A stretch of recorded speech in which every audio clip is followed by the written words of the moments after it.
Bueno, ahora solamente puedo empeorarlo, evidentemente, después de lo que ha dicho Karen, que me imagino a las compañeras de Barcelona en Común y a los compañeros aplaudiendo, ¿no? No, la verdad es que yo creo que está muy bien planteado, ¿no? También es interesante cómo hemos vivido eso como varones, ¿no? Formar parte de eso, de un gobierno, del primer gobierno declaradamente feminista que tenía la ciudad. Un gobierno que tenía origen, además, o que tenía un vínculo muy estrecho con un movimiento social en el que el papel de las mujeres era absolutamente fundamental, porque es verdad que el movimiento de afectados por la hipoteca, cuando se produjo, digamos, la crisis, la gente comenzó a ser expulsada de su casa, el papel de las mujeres en la primera línea, ¿no? de la lucha contra los desalojos, intentando mantener esa comunidad, fue muy importante. Y fue también, digamos, una escuela de municipalismo absolutamente clave. Yo creo que nuestro gobierno está muy marcado por eso. Y en esa escuela de municipalismo que era la PA, no solamente el papel de las mujeres era fundamental, sino el vínculo entre ese feminismo inconsciente, en muchos casos, que se estaba generando ahí, y otros ejes, porque era un feminismo que dialogaba también con las reivindicaciones sociales, ¿no? Con las reivindicaciones, no era un feminismo, digamos, simplemente académico o desconectado de esas reivindicaciones sociales. Era un feminismo que dialogaba también con el fenómeno migratorio, por ejemplo, en Barcelona, porque las mujeres de la PA eran esos, eran mujeres de origen popular, estaba lleno de mujeres migrantes, de mujeres ecuatorianas, y claro, la actual experiencia municipalista de Barcelona, me parece a mí, nace de eso, ¿no? Y Ada es una de las portavoces de ese movimiento y Ada está, en cierto sentido, educada políticamente dentro de eso. Y nosotros mismos, los que formamos parte del gobierno, también estamos educados políticamente dentro de lo que fue ese antecedente tan importante que fue la plataforma de afectados por la hipoteca. Y me gusta mucho la descripción que hacías ahora, porque yo creo que fuimos un gobierno que se arrojó al feminismo, ¿no? No teníamos un programa en materia de políticas públicas. Si uno ve el programa que llevó Barcelona en Común, no va a encontrar en términos de política feminista nada que diga, oh, en ese programa ya estaban las 10 verdades que hay que leer. No, fue un gobierno que se vio arrojado, que nos hicieron, es decir, que el propio funcionamiento patriarcal de la política representativa nos hizo entender que éramos un gobierno feminista. Se los hizo entender primero a nuestras compañeras en el gobierno. Claro, llega una alcaldesa que es mujer, que es de origen popular, que se declara feminista, y el mundo empresarial tradicional integrado por hombres no entendía nada, ¿no? Esos tipos con corbata, no entendían, ¿no? Ese modelo del empresario de 40 años, 50 años, su corbata, su manera de tratar siempre, ¿no? Despectiva, mirando por encima del hombro a las mujeres. Todo eso entraba efectivamente en crisis profunda. Y hay un género que es muy interesante, que es un género como de confesión casi íntima, como de charla casi íntima, que eran los posts en Facebook de alguna de nuestras concejalas, ¿no? Por ejemplo, de Gala Ping, que es una de nuestras concejalas, pequeñita pero gigante al mismo tiempo, describiendo estas experiencias, ¿no? Que es siempre una de las cosas que uno se interroga cuando llega a la institución y al poder. ¿Se puede contar lo que pasa en el poder? ¿Se puede romper con la lógica del secreto y explicar lo que pasa? Y a veces es muy difícil explicar lo que pasa porque uno está dentro de determinadas batallas, ¿no? Donde hacer pública esa batalla puede ser un... Entonces hay dudas sobre eso. Y entonces el post en Facebook se convirtió como en un género y estas compañeras explicaban situaciones como veladas de un cierto acoso, incluso en términos sexuales, de cosas que hubieran sido inimaginables en un alcalde varón, en un concejal varón, y sin embargo, todas y cada una de ellas comenzaron a explicar y a hacer visible ese tipo de situaciones, ¿no?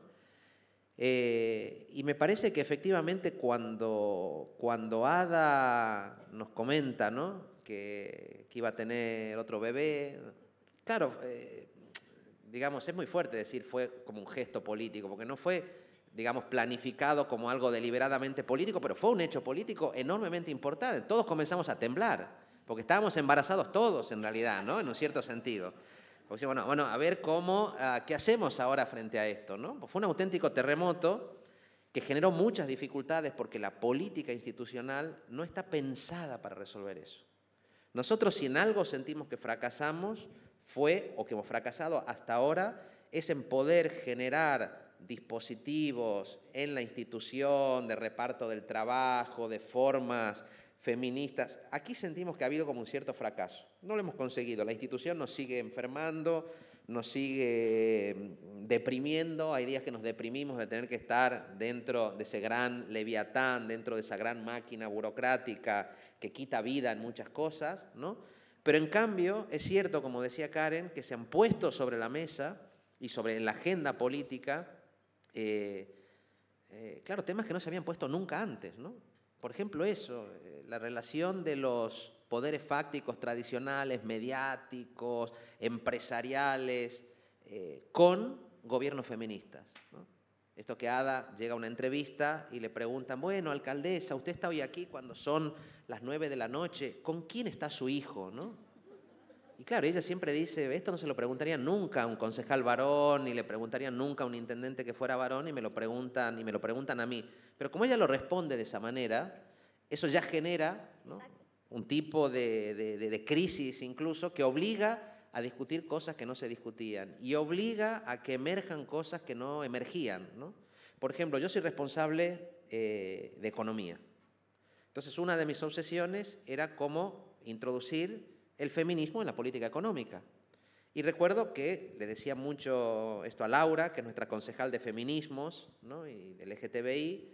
Le digo, Laura, tenemos que hacer cosas juntos porque no puede ser que entre feminismo y economía haya como una especie de barrera, ¿no? Y no lo conseguimos del todo, porque es verdad que cuando a ella la invitaban a discutir sobre economía, la invitaban como representante feminista, pero la mirada feminista no estaba en el centro del análisis económico. No estaba en el centro del análisis económico, ¿no? Y es uno de los temas pendientes que tenemos allí, pero en cambio sí comenzó a aparecer, por ejemplo, esta concejal, Laura Pérez, otra concejal que tenemos enormemente también valiente, porque esa es otra cosa, ¿no? Cuando discutimos qué es la feminización de la política, lo que decíamos antes, es solamente colocar la cuestión de la cooperación, colocar la cuestión de la vulnerabilidad y la interdependencia, sí, pero también hay un componente de valentía política enorme. Yo hace poco, ahora explicaba las batallas con Airbnb, con los fondos de inversión, con la especulación en la ciudad. Yo si me pongo a pensar, en la primera línea de la oposición a esos procesos, tenemos mujeres que están en el gobierno, que son concejalas, que trabajan que tienen incluso denuncias penales por parte de estos grandes fondos de inversión. Es decir, no es una reivindicación de la feminización como una determinada sensibilidad simplemente incompatible, por ejemplo, con la valentía política, con el coraje político. Por el contrario, yo diría que esa valentía de las batallas cotidianas y de las batallas más públicas, muchas de ellas han estado a cargo de compañeras mujeres, ¿no? Entonces, una cosa interesante fue que esta compañera, Laura, un día escribió un artículo, también en un tono muy personal, ¿no?, esta cosa del feminismo, de lo personal es político, explicando que su mamá había sido una trabajadora doméstica y que llegó a Barcelona y que había trabajado en Barcelona para casas de señoritos, ¿no?, para familias, y cuál había sido la experiencia que ella había vivido. Y eso nos impactó mucho a todos, porque fue, claro, de pronto nos dimos cuenta que buena parte de nuestras concejalas o de gente que había en el gobierno eran mujeres de un origen enormemente popular que comenzaron a poner sobre la mesa el vínculo con madres y abuelas que habían estado en el trabajo doméstico. Y de pronto fue una manera de politizar la categoría de trabajo tradicionalmente pensada solo a partir del trabajo asalariado, formal, introduciendo un elemento que no aparecía en la centralidad. Ahora, la sensación que teníamos es que, otra vez, que el municipalismo era el espacio propicio como para introducir esos elementos. Y de pronto nos encontramos con que habíamos colocado, como decía antes en la agenda, cuestiones como la de los cuidados, cuestiones como las de lo que significa un embarazo, una baja de maternidad, el papel de los hombres en eso, la construcción de lo que era poco después, cuando aparecen los casos estos judiciales famosos como lo de las manadas, etcétera, etcétera, la mirada también patriarcal de la justicia. O sea, todo esto comenzó a aparecer con cierta naturalidad en un gobierno que tenía elementos como para canalizarlo, ¿no? Luego pasó también que hubo un día, Ada acababa de tener su hijo, tenía 2 hijos, entonces también se consolidaba un poco la idea de la alcaldesa mujer, de la alcaldesa madre, de la alcaldesa que había aparecido como la gran cuidadora incluso de la ciudad cuando fueron los atentados del 17 de agosto. Entonces, cuando esa imagen estaba un poco consolidada, Ada va a un programa rosa, que es absolutamente, bueno, no lo voy a calificar, que generó como mucha discusión, ¿por qué Ada va a ese programa rosa? Que es un programa que se ve en todas partes, ¿no? Son los programas estos del corazón, la discusión ¿no? en las peluquerías, en los bares, y Ada fue. Y entonces ya era en ese momento la alcaldesa madre con 2 hijos. Entonces había una parte de la sociedad que dijo, bueno, la asumimos como tal, es una alcaldesa madre, es una alcaldesa mujer, tiene 2 chicos, bueno, bien, tranquilos, no hay problema. Entonces, en un momento dado, en la entrevista que le estaba haciendo este periodista, ella empieza a explicar que ella de joven había estado en Italia y que en Italia se había enamorado, y entonces él le pregunta, ¿no? Algo así como, bueno, ¿y qué tal ese chico? ¿Cómo se llevaba? Y ella con mucha naturalidad dice, no, no era un chico, era una chica, era una compañera que yo tuve en Italia. Claro, al periodista le cambia la cara, ¿no? De manera... porque seguía siendo la alcaldesa madre que acababa de tener su bebé, pero claro, introducía un elemento aquí, ¿no? El periodista es un periodista que es gay, él estaba contentísimo, o sea, no daba crédito a lo que estaba viendo, es un periodista, digamos, despolitizado en sentido clásico, que a partir de aquel momento, bueno, es el más común de los comuners, como decimos nosotros, colauista a muerte, pero claro, otra vez, ¿no? Era arrojar ese desafío, como decías, que introducía un elemento, porque además no era, no, tuve una aventura con una mujer en Italia, no, era introducir el tema, no. Entonces, al poco tiempo, un grupo de chicas que eran youtubers muy conocidas querían entrevistar a Ada. Y eso supuso el contacto con una generación que tal vez no hubiera conectado con esa experiencia por otra vía, pero que tenía mucho interés en poder hablar con esa alcaldesa, madre de 2 hijos, que se asumía abiertamente como bisexual, que introducía el debate sobre la bisexualidad. Es decir, eso es brutal. Quiero decir, el papel que incluso nosotros, varones, tucumano, formateado en el norte de Argentina, teníamos frente a eso, claro, es enorme, porque uno volvía a su casa y yo tenía a mi hija de 10, 11 años por un lado, ¿no?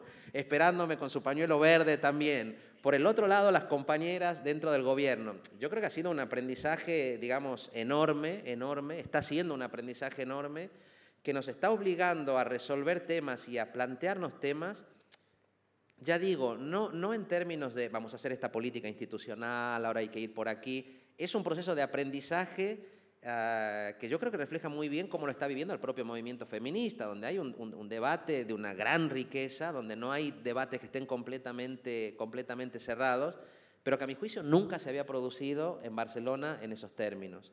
Y que eso se produzca en el ámbito municipal me parece que indica mucho las potencialidades, ¿no? Las potencialidades que tiene ese proyecto.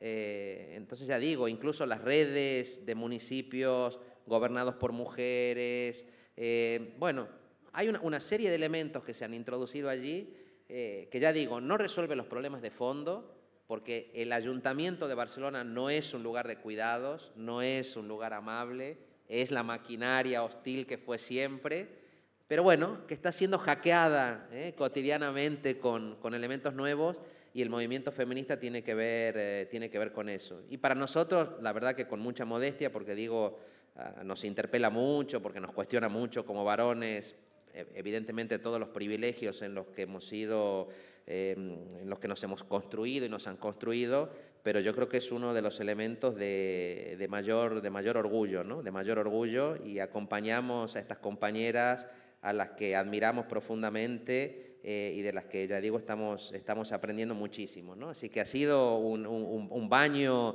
de feminismo, de una gran aventura que está abierta, y que también con la irrupción del movimiento feminista, tal como se está planteando, digamos, ahora en el mundo, nos hace sentir que estamos conectados con quizá el movimiento más transformador que hemos visto en los últimos tiempos, y que yo creo que la medida en que sea capaz de conectarse con esa cuestión de la desigualdad social, con la cuestión del fenómeno migratorio, que el movimiento feminista no quede aislado y desconectado de esas otras formas de opresión y de dominación que se dan en las ciudades, ya digo, me parece que es la gran utopía esperanzadora de nuestra época, ¿no?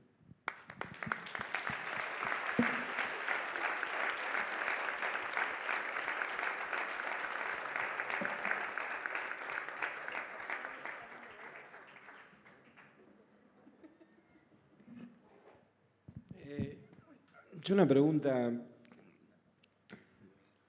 la verdad que un fenómeno que a mí me preocupa mucho es a mi juicio, lo que es un rasgo distintivo del mundo en el que estamos viviendo, que es el fenómeno de la desafección democrática, que yo creo que además excede largamente lo que alguna vez caracterizamos como la crisis de representación, el problema de los partidos.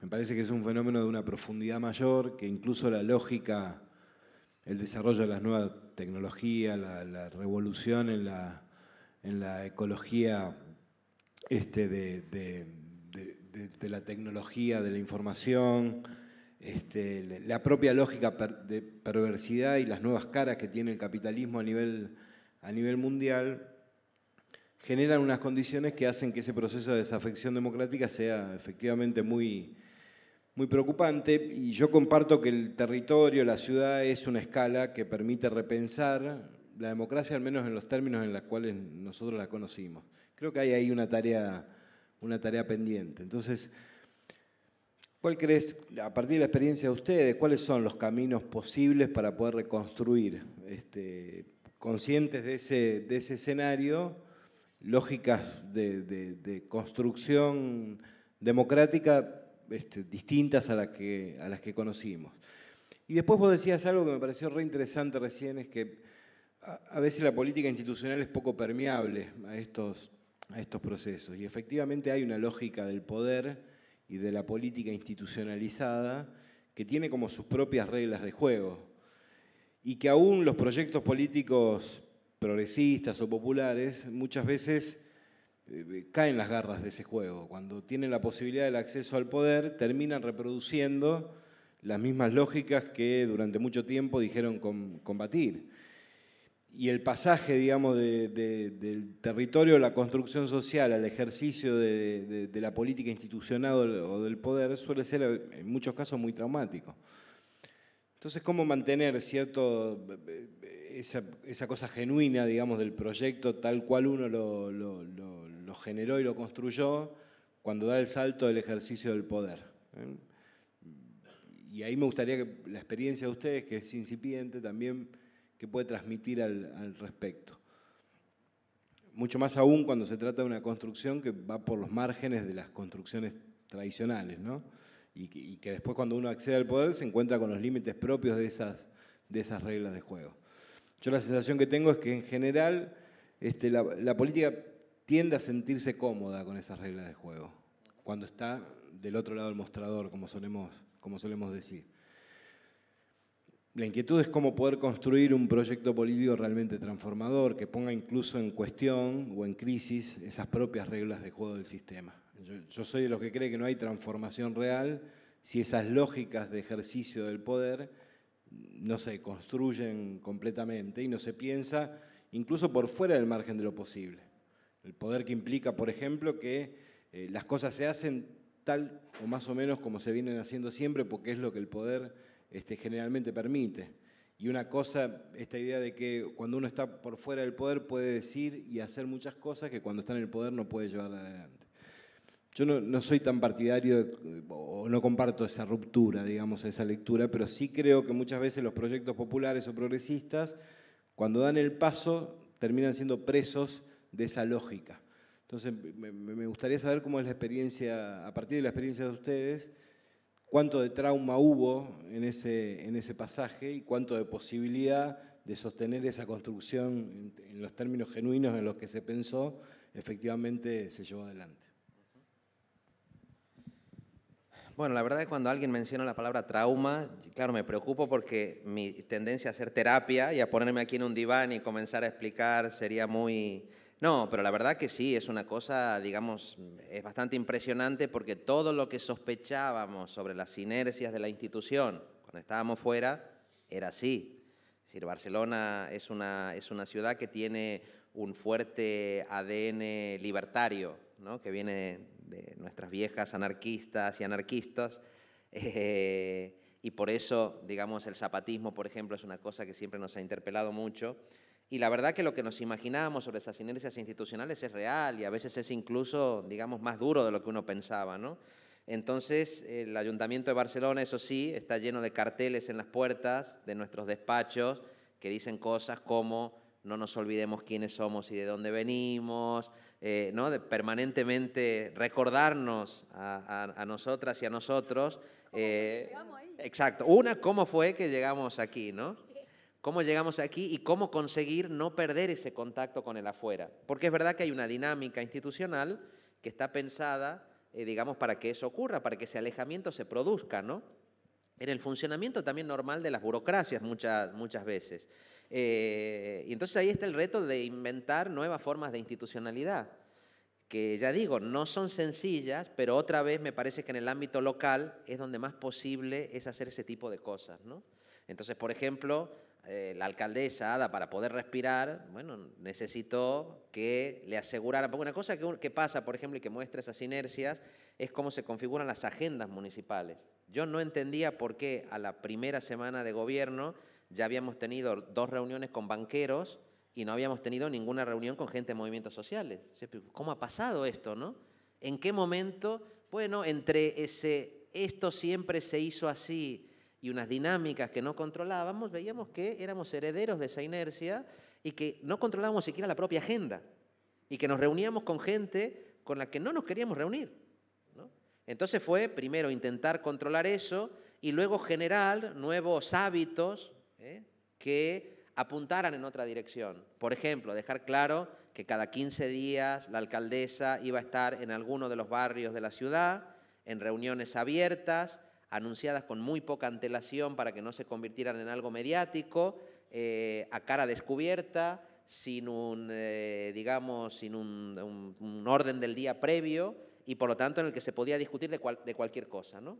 Y eso se viene haciendo, ya no solamente lo hace ella, sino que intentamos hacerlos también el resto de concejales, de tener ese tipo de reuniones que son durísimas porque uno llega y como se pueden imaginar los vecinos y vecinas te reciben con uñas y dientes la primera media hora o 40 minutos y después la gente va bajando porque reconoce que uno ha ido a dar la cara, ¿no? Que va a escuchar, que va a rendir cuentas efectivamente y eso genera, bueno, eso es generar otra forma de institucionalidad que no estaba prevista, ¿no? Pero yo creo que es importante generar esa otra forma de institucionalidad porque no se puede, me parece a mí, confiarlo todo a la virtud moral de los nuestros o las nuestras. Esto es un gran error y creo que ha sido el gran error de muchos procesos transformadores. Hoy gobiernan los malos, cuando se vayan los malos y vengan los nuestros, todo va a ser distinto porque son los nuestros. No. Los nuestros y las nuestras también, como cualquier ser humano, están expuestos a desarrollar inercias, ¿no? Que puedan degradar determinadas formas de funcionamiento democrático. Entonces también hay que tener reglas nuevas, ¿no? Reglas que nos obliguen a rendir cuentas, reglas que nos permitan mantener ese tipo de contacto. Ahora, naturalmente que el hecho de que esas reglas puedan ser exitosas o no, mi experiencia es que no depende solo de lo que uno haga en las instituciones, depende de lo que pase en la calle que uno no controla. Si lo que pasa en la calle uno no puede controlar. Yo ahora he hecho un relato con anécdotas de un tema como la progresiva adquisición de conciencia feminista del gobierno de la ciudad, que en definitiva puso sobre la mesa lo que decíamos antes, la cuestión del poder, decir, bueno, el feminismo es sobre todo una cuestión de distribución del poder en muchos ámbitos, de micropoder y de macropoder. Ahora, sin el movimiento feminista, sin el 8 de marzo, sin todo lo que ha pasado en este último año, todo lo que yo he explicado no tendría ese sentido. Y muchas de las cosas que yo he explicado han sido posibles gracias a ese movimiento que se ha generado en la calle. ¿Nosotros hemos hecho algo para generar ese movimiento? No, hemos intentado hacer cosas que nos permitieran, si ese movimiento aparecía, estar a la altura de esos retos. Entonces, cuando irrumpió el movimiento feminista, no fue que como gobierno de la ciudad dijimos, ahora hay que ser feministas. No, habíamos hecho un trabajo que no era suficiente para crear un movimiento feminista, pero que nos permitía estar a la altura de lo que se estaba generando en la calle, ¿no? Y me parece que eso, digamos, también es importante. Es decir, cuando uno está dentro de la institución, no perder esa mirada a lo emergente, a lo que está pasando, a lo nuevo, intentar incluso anticiparse a esas olas que a veces son visibles, pero a veces son más subterráneas y menos visibles, que son las que hacen que los cambios sean posibles. Porque yo puedo, como decía antes, puedo generar alianzas institucionales con otras ciudades para enfrentarme a los fondos buitres, pero si yo no tengo un movimiento ciudadano potente que defienda el derecho a la ciudad y que defienda que el derecho a la ciudad es oponerse a la especulación en las ciudades, es muy difícil que eso pueda tener, digamos, un recorrido, ¿no? Y aquí ya digo, yo veo instrumentos, veo que la democracia no solo presencial, sino también digital, ofrece posibilidades que antes no existían, que las redes sociales, a pesar de que están siendo colonizadas por poderes mercantiles, que despliegan toda su hostilidad en las redes y que cerraron muchas de las esperanzas que nosotros teníamos en Internet como un espacio de democratización y de horizontalidad hace algunos años, ¿no? Cuando estalló el 15M, por ejemplo, la degradación que ha habido, digamos, a mi juicio es enorme en estos años. Yo creo que esas herramientas ofrecen posibilidades, pero que la clave está en lo que la comunidad autoorganizada pueda generar. Y uno lo que puede hacer desde las instituciones es intentar no bloquear nada de eso cuando eso aparece, dejar que esos espacios de autoorganización puedan florecer y acompañarlos con respeto, sin intentar cooptarlos, sin intentar generar una relación clientelista, porque esto para mí sería el fin del municipalismo transformador. Eso no es sencillo, no es sencillo porque la tentación esa clientelar, digamos, existe, porque reconocer la autonomía es reconocer la autonomía también para recibir críticas sobre uno mismo, ¿no? Pero bueno, yo creo que ese me parece que es uno de los grandes retos. Me parece que hay una parte que tiene que ver con imaginación política, me parece que hay una parte que tiene que ver con virtudes personales, me parece que hay una parte que tiene que ver con marcos institucionales que lo favorezcan, y luego hay una parte que tiene que ver con eso, con lo inesperado de la política, ¿no? Y ahí creo que uno tiene que ser consciente de una idea de fondo que a mi juicio es importante, que es que cuando parece que nada pasa, siempre pasa algo. Incluso en los momentos más duros, cuando parece que nada se mueve, siempre se mueve algo, ¿no? Y por lo tanto es muy importante desde las instituciones no interiorizar esa mirada incluso resignada o pesimista de que uno no hace más porque no se mueven cosas afuera, sino intentar estar atentas y atentos, ¿no?, con eso que se mueve afuera para poder conectar cuando efectivamente se produzca, ¿no? Hay una reflexión que hace Álvaro García Lineras, que a mí me parece interesante, sobre la idea de revolución, y él dice una cosa que es que la revolución es ganar tiempo, ¿no? Ganar tiempo para que pasen cosas. Claro, yo me despierto y pienso, ¿qué vamos a poder hacer en política de vivienda? Entonces uno mira las redes y ve, hoy ganó las elecciones un gobierno conservador en no sé dónde, menos posibilidades de las que teníamos ayer. Hoy en Valparaíso se abrió camino una experiencia municipal. Sí, aunque sea Valparaíso, porque eso nos da muchísimo oxígeno para poder hacer cosas, porque eso amplía el campo de lo posible y nos ayuda a ampliar el cambio de lo posible.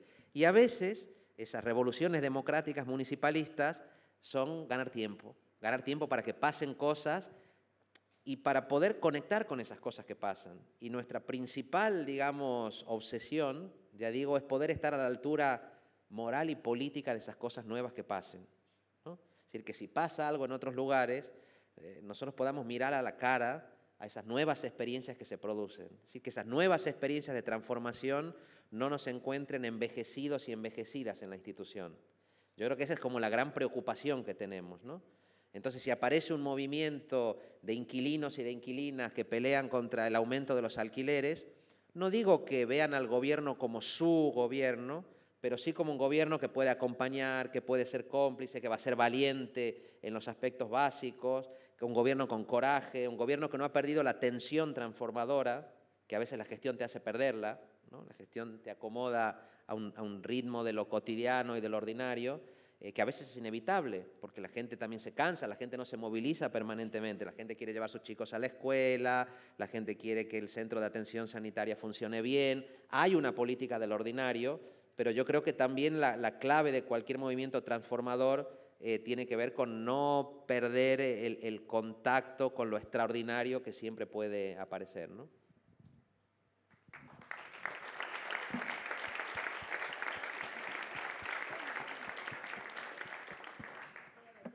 Un bocadillo, porque la verdad que esto me tocó. Me sentí identificada en varias de las cuestiones que mencionabas y hasta de los momentos, ¿no? Esto de la angustia, de la impotencia, bueno, ¿habrá sido la vía electoral la más indicada? Y una cantidad de cosas que, bueno, obviamente nosotros también lo que decimos es esto, ¿no? La interacción entre el afuera y el adentro es lo que te permite a vos seguir teniendo los pies en el territorio, en saber de dónde venimos, por qué estamos acá. Ahora, me parece que esto es uno de los principales desafíos que tenemos los movimientos de transformación, los movimientos revolucionarios que entendemos a la política de otra manera, ¿no? Porque, como vos bien decías, muchas de las cosas que nosotros incluso ya denunciábamos antes de estar dentro de las instituciones se confirman y se hacen mucho más palpable y más fuerte de lo que uno imaginaba. Y hay veces que se vuelve un monstruo donde es imposible saber dónde golpear para que algo empiece a cambiarse, ¿no? Y creo que esto se da en todas las instituciones, digo, ¿no? Y en todas las instituciones de gobierno, digamos, que puede ser desde la facultad, la universidad, un consejo, una alcaldía. Ahora, hay como una invitación constante de un sistema que parece medio amorfo por momentos, de que uno se convierta en eso, que uno empieza a formar parte de ese paisaje, y en eso hay momentos que son muy explícitos de la corporación política, pero hay otros que son muy sutiles, hasta incluso tienen que ver con las construcciones sociales e imaginarios que tiene la propia gente, de qué es un alcalde, una alcaldesa, qué es un concejal, una concejala. O sea, estamos como en esta tensión permanente de queremos que sean distintos, pero al mismo tiempo muchas veces le pedimos que hagan las mismas cosas que hacen los que no nos gustan, digo, ¿no? Ahí hay todo como un proceso de transformación que es mucho más difícil. Que bueno, uno va, organiza la asamblea en el distrito, en el barrio, y lo que primero que aparece son todo lo mismo, hasta que hay un proceso de construcción y de deconstrucción de las figuras, y hasta incluso de poner, ¿no? Esto de decir, bueno, ¿qué podemos hacer en las ciudades y qué no podemos? O sea, pero en ese no podemos no quiere decir, bueno, esto no es problema mío, sino hay un compromiso de lucha, que era lo que vos planteabas, decir, bueno, esto nosotros no lo podemos resolver mañana, pero sí van a contar con nosotros para que utilicemos esta trinchera en la que hoy estamos como Estado municipal y demás, para dar una pelea junto con ustedes a donde la tengamos que dar. Y para mí eso ya es muchísimo. Y quedar, o sea, y poder siempre identificar ese lugar y no comerse la curva.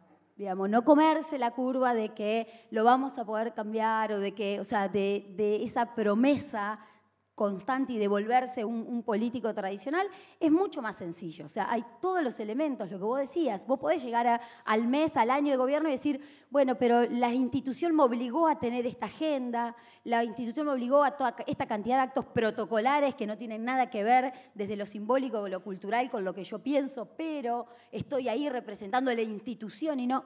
Digo, hay una cantidad de elementos materiales, pero también simbólicos, en donde se juega el poder y la figura, que para mí son importantísimos y que, digo, es una tarea que está hiper interesante, pero que es una de las más difíciles. Por lo menos nosotros lo decimos todo el tiempo y cada vez que tenemos la posibilidad de tener una asamblea, tenemos el espacio de catarsis, los concejales de Ciudad Futura, para poder plantear todo esto, para contar de que nos largamos a llorar en una parlamentaria porque nos enojamos con todos los machirulos y te dicen que sos débil porque estás llorando y cuando vos decís, bueno, si me pararía y le cajaría una piña, eso no estaría mal, pero si no es que tenemos problemas personales por fuera y en realidad es que ya no soportamos esa dinámica de toma de decisiones, de ninguneo, digo, una cantidad de cosas que pasan muy desde lo vivencial, pero que para mí eso también es como digamos, el mejor síntoma que tenemos para saber que no nos estamos convirtiendo en esa maquinaria zombie que va ahí.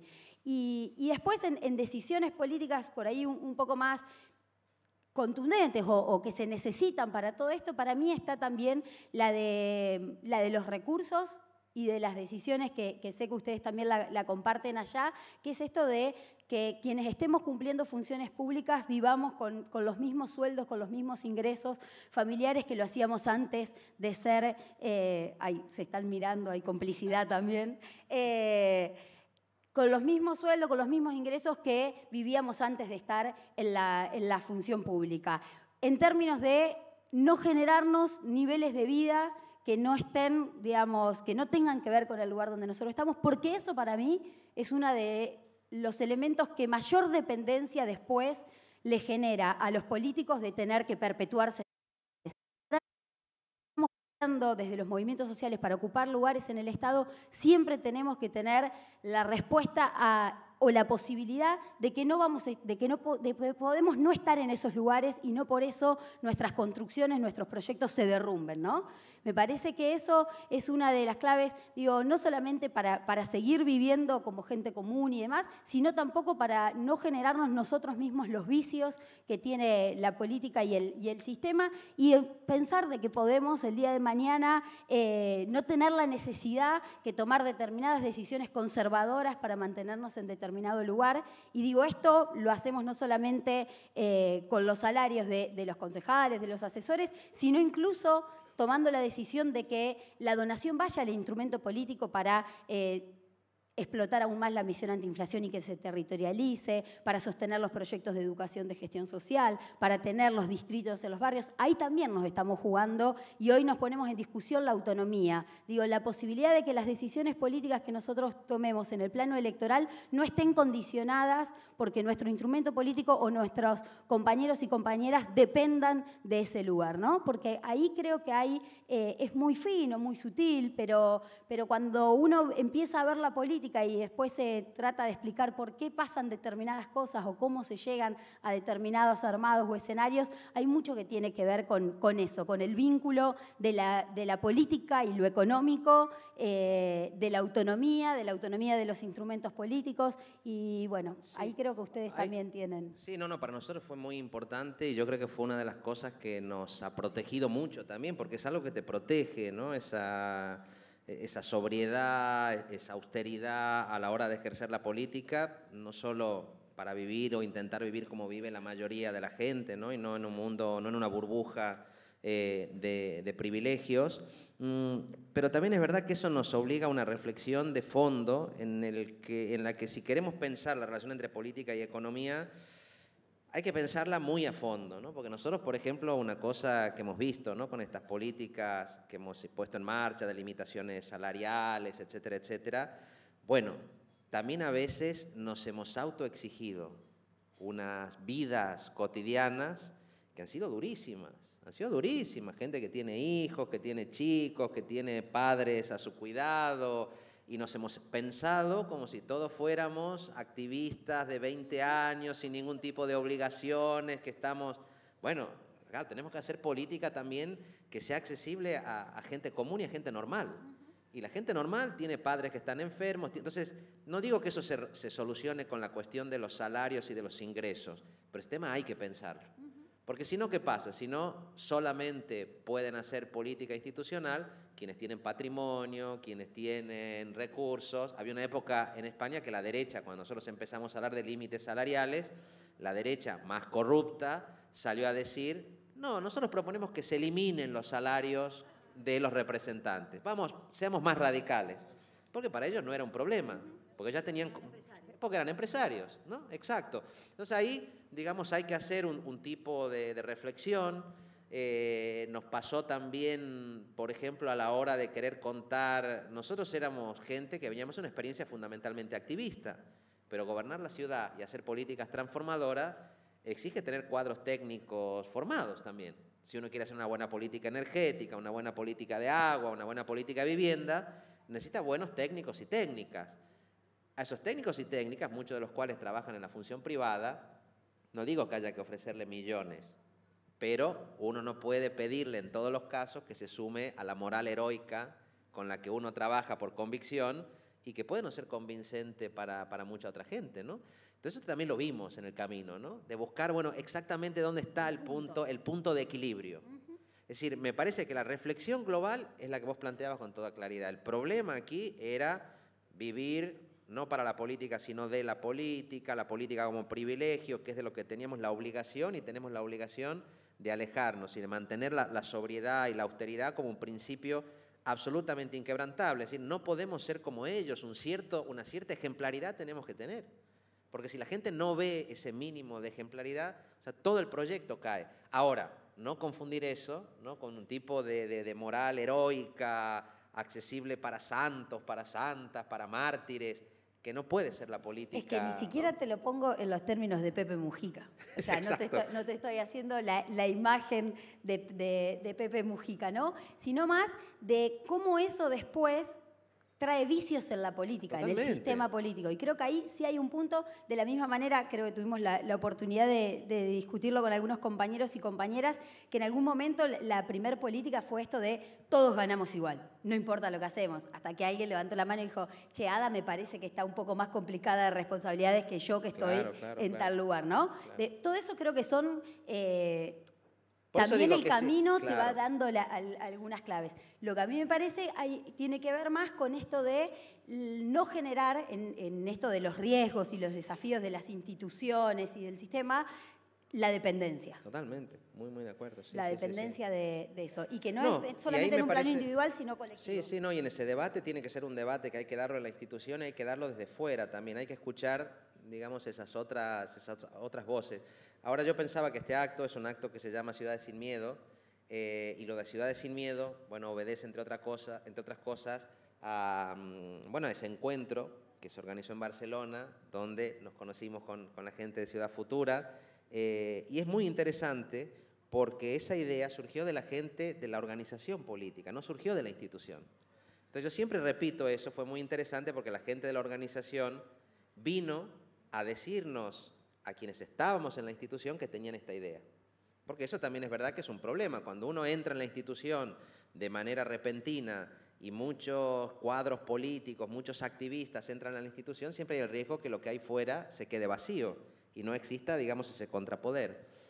Y entonces, mientras nosotros estábamos en la institución, la organización se iba creando. Por eso digo, no tuvimos tiempo de crear un Distrito 7, ir generando ese músculo, que eso me parece que es importante pensarlo, aunque uno no lo elige, eso a veces viene de una manera o de otra, ¿no?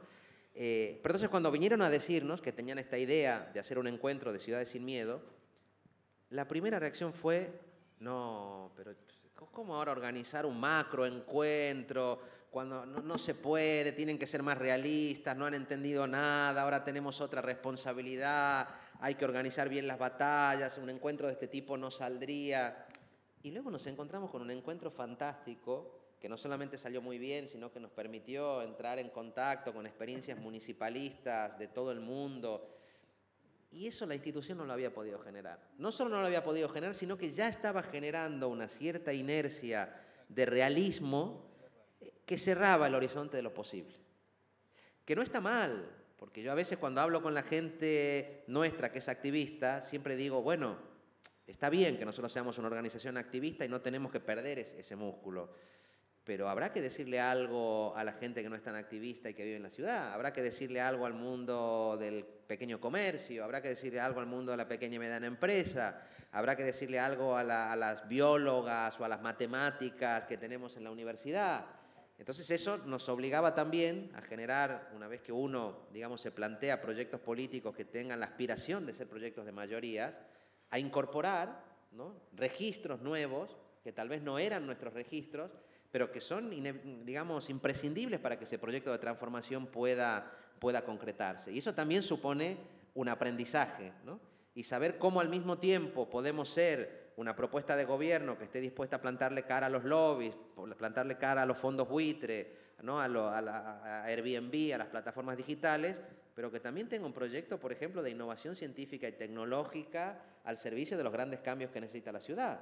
Que podamos hablar de innovación científica, que podamos hablar de las tecnologías al servicio de la lucha contra la contaminación, de otro modelo de movilidad. Es decir, de no dejar en manos de las fuerzas tradicionales el discurso, digamos, de disputarles el futuro. Que eso nos pasaba muchas veces. Nosotros hablábamos de batallas medioambientales y nos decía, vienen a frenar. Ellos son decrecentistas, defienden el medio ambiente porque quieren pararlo todo. Bueno, y el gran reto era mostrar que no, que nuestro proyecto ecologista, nuestro proyecto ambientalista, era un proyecto de futuro, que eso era la modernidad y que ellos eran el pasado, que ellos eran un modelo, digamos, agotado, ¿no? Y uno ve cómo una parte de la derecha entendió eso, y por eso la derecha dijo, nos tenemos que decir a nosotros mismos que somos el cambio, que somos lo moderno, que somos la esperanza, que somos el futuro, porque quien gana esa disputa está ganando mucho políticamente, ¿no? Y creo que nosotros, digamos, en esa defensa de la gente más vulnerable, de la gente más humilde, de la gente, de los no privilegiados, de las no privilegiadas, tenemos que mostrar cómo ese proyecto va vinculado a un proyecto de transformación social más amplio en el que somos el futuro. Y lo que queremos no es decir, no, en nuestras ciudades nosotros no podemos hacer nada de robótica. No, lo que nosotros queremos es que en las escuelas más humildes y en los barrios más humildes, las chicas y los chicos de primaria y de secundaria hagan robótica, piensen que pueden ser biólogas, que pueden ser matemáticas, que pueden ser ingenieras. Es decir, dar esa disputa también, ¿no? Y me parece que eso es una cosa que es muy importante, ¿no? Digamos, disputar el futuro, e ir creando una cosa que dice Boaventura Sousa Santos, que a mí me gusta mucho. Él habla de ser rebeldes competentes, ¿no? Claro, ¿cómo mantener la rebeldía? Y a esa rebeldía, bueno, darle la suficiente solidez como para que la gente a la que queremos representar, a la que queremos servir, nos vea como una propuesta, sí, que puedan hacer suyo, ¿no? Que puedan hacer suya, porque la gente quiere movilización, pero también quiere poder vivir su vida cotidiana con un mínimo de seguridad. Y seguridad es saber que en el gobierno municipal hay gente que va a hacer todo lo posible para que sus chicos puedan ir a la escuela, para que tengan un dentista no accesible, para que puedan tomar el colectivo y que ese colectivo pase cada determinado tiempo. Y me parece que es otro de los grandes retos que tenemos, ¿eh?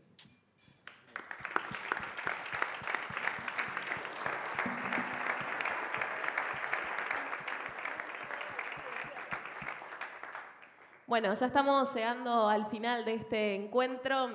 Quedan un montón de preguntas. Muchas me las robaron porque las fueron contestando solos, pero sin dudas queda para seguir charlando un largo rato. De todas formas, sí me quiero quedar con esto que mencionaba Gerardo sobre la red de ciudades sin miedo, que es un poco el eje que nos convocaba esta noche. Para poder seguir conversando, profundizar a lo mejor brevemente sobre qué expectativas tenemos sobre la construcción de esta red, y también comentarles a todos que producto del encuentro de Barcelona en el año 2017 se fueron elaborando distintas herramientas para seguir dándole expansión a este movimiento municipalista que crece y que nos enamora cada día más, y que dentro de esas herramientas encontramos un mapa colaborativo donde podemos ir subiendo o proponiendo organizaciones, movimientos, gobiernos locales para que se sigan sumando a la red.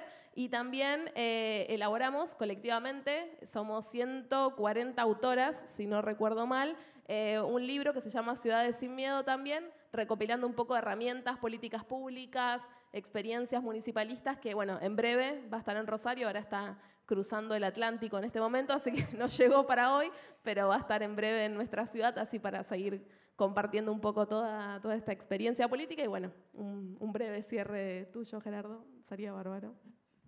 Bueno, no, me parece que ahora lo hablábamos, yo estuve en Montevideo, después estuve en Buenos Aires, pasé por Tucumán, ahora estoy en Rosario, y me parece que la gran consigna del momento es tener claro que esto recién empieza, que no estamos aquí para volver a repetir, intentar lo que se hizo en estos últimos años. Tenemos la obligación de inventar para este nuevo ciclo político, que es un nuevo ciclo político donde efectivamente hay un neoliberalismo que está siendo enormemente agresivo, hay un riesgo enorme que ese neoliberalismo avance y tenemos que generar los dispositivos, frentes, formas de organización política, alianzas, acuerdos, semifinales, exacto, ¿no? En cada sitio tienen una concreción, pero sentir que es mucho lo que está en riesgo, es mucho lo que está en riesgo y hay mucho por ganar.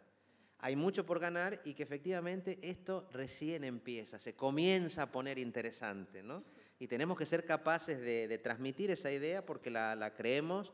Creo que el municipalismo, como decíamos antes, es una herramienta que puede ser muy útil para todo esto.